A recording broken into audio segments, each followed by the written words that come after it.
திருநீரில் மறந்திருக்கு தெரியுமா?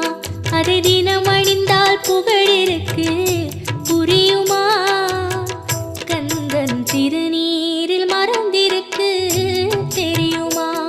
அதை தினம் அணிந்தால் புகழிருக்கு புரியுமா?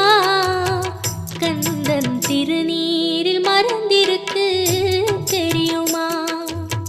நெற்றிக் கண்ணில் பிறந்தவனே தெரியுமா?